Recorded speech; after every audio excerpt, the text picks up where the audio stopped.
How to convert a Facebook profile to page in 2023.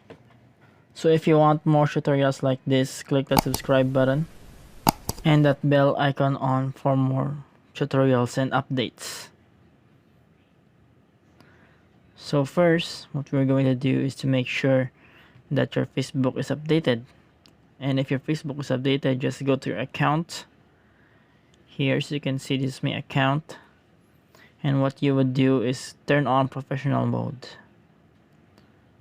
So just follow these steps in turning on your professional mode.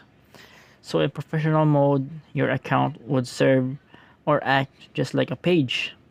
So you can add here website links and add details about yourself.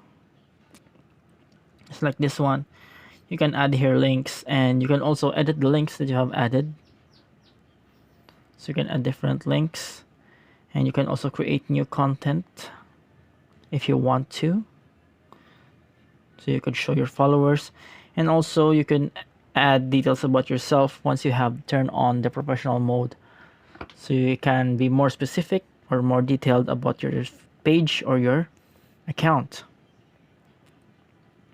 So if you have added, just save.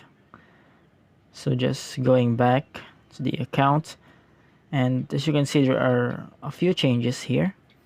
You can see that I have 1.1k followers. It is now shown since I am on professional mode.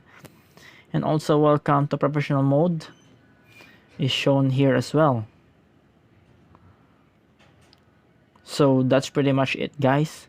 If you are on professional mode, this will act as a page for your account. So I hope this helps you. And you can also turn off the professional mode if you want to. So I hope this tutorial helps and see you on the next video.